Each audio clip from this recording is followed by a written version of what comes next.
है पुलिस की आवाज न्यूज, क्राइम का खुलासा। श्रीमद् भागवत कथा के प्रथम दिन उमड़ी भीड़।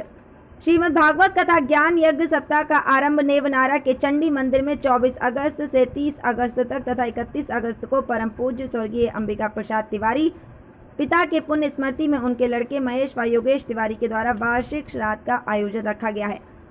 आज दोपहर 1 बजे बड़ी संख्या में श्रद्धालु आयोजन स्थल पर एकत्रित हुए। ज्योति मर्यानंद संपाद लच्छेश्वर धाम सलदा द्वारा श्रीमद् भागवत कथा के प्रथम दिन भागवत परिसर से भव्य कलश यात्रा निकाली गई। बैंड बाजे के साथ शुरू हुई कलश यात्रा में बड़ी संख्या में छोटे छोटे बच्चे, युवती व महिलाओं ने हिस्सा लिया। दोपहर के समय कलश के साथ महिला पुरुषों ने गाजे बाजे के साथ कलश यात्रा निकाली। इस कलश यात्रा में सबसे आगे भागवत जी को सर पर उठाए महेश तिवारी सपत्नीक सहित परिवार के सभी सदस्य, गद्दी सेवक और समाज के बंधु चल रहे थे। इस कलश यात्रा में पीले वस्त्र धारण की हुई कन्याएं व महिलाएं सिर पर कलश धारण किए हुए मंगल गीत गाते हुए चल रही थी। कलश यात्रा नेवनारा चंडी मंदिर के विभिन्न मार्गों से भागवत प्रांगण में पहुंची। इस कलश यात्रा का जगह जगह स्वागत द्वार बनाए गए थे। शोभा यात्रा का जगह जगह लोगों ने पूरी आस्था और गुरुदेव के जयकारे के साथ स्वागत किया। इस मौके पर शोभा यात्रा पर खुले आकाश से पुष्प वर्षा की गई। कलश यात्रा में शामिल श्रद्धालुओं के जयकारे से वातावरण गुंजायमान हो गया।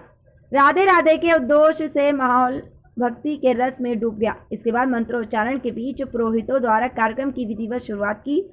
आचार्य ने विधि विधान पूर्वक पूजन संपन्न कराया। ज्योति मर्यानंद संपाद लच्छेश्वर धाम सलदा जी महाराज के व्यासपीठ पर आसन होने के पश्चात मल्यार्पण कर उपरना शॉल उड़ाकर स्वागत किया गया। श्रीमद् भागवत कथा के महत्व को समझाते हुए कहा कि भागवत कथा में जीवन का सार तत्व मौजूद है। आवश्यकता है निर्मल मन और स्थिर चित्त के साथ कथा श्रवण करने की। भागवत श्रवण से मनुष्य को परमानंद की प्राप्ति होती है। भागवत श्रवण मात्र से प्रेत योनि से मुक्ति मिलती है। चित्त की स्थिरता के साथ ही श्रीमद् भागवत कथा सुननी चाहिए। भागवत श्रवण मनुष्य के संपूर्ण कलेश को दूर कर भक्ति की ओर अग्रसर करती है। मनुष्य जब अच्छे कर्मों के लिए आगे बढ़ता है तो संपूर्ण सृष्टि की शक्ति समाहित होकर मनुष्य के पीछे लग जाती है और हमारे सारे कार्य सफल होते हैं। ठीक उसी तरह बुरे कर्मों की राह के दौरान संपूर्ण बुरी शक्तियां हमारे साथ हो जाती हैं। इस दौरान मनुष्य को निर्णय करना होता है और उसे किस राह पर चलना है। छल और छलावा ज्यादा दिन तक नहीं चलता। छल छिद्र जब जीवन में आ जाए तो भगवान भी उसे ग्रहण नहीं करते हैं। निर्मल मन भक्ति के लिए जरूरी है।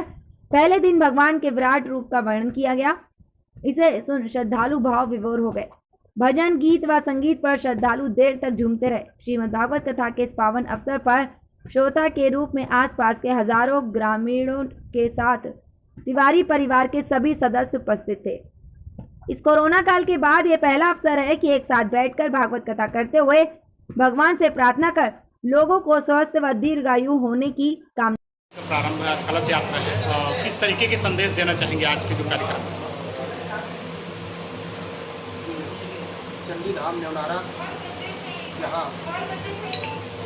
अपना जीवन समाज की सेवा और क्षेत्र की सेवा के लिए बिताए हुए अंबिका प्रसाद तिवारी जी की स्मृति में उनके पुत्र महेश तिवारी और योगेश तिवारी के द्वारा भागवत ज्ञान सप्ताह यज्ञ का आयोजन रखा गया है, जिनका आज से शुभारंभ है। कोरोना काल के बाद ये पहला अवसर हम लोगों का, जहाँ हम लोग बैठ करके भगवान से प्रार्थना करेंगे कि प्रभु आप सबको स्वस्थ रखें, सबको दीर्घायु बनाएं और जो महामारी है उस महामारी को आप दूर करें। ये भगवान से प्रार्थना करते हुए आज के कार्यक्रम का हम लोग शुभारंभ करेंगे। श्री अंबिका प्रसाद तिवारी जी के स्मृति में भागवत श्रीमद् भागवत पुराण का कथा का आयोजन किया गया है, जिसमें हमारे महाराज जी जगदानंद महाराज जी का आगमन हुआ है। इनके द्वारा इस श्रीमद् भागवत का कथा का वाचन होगा और इस क्षेत्र में लगातार महाराज जी की कृपा बनी रहे।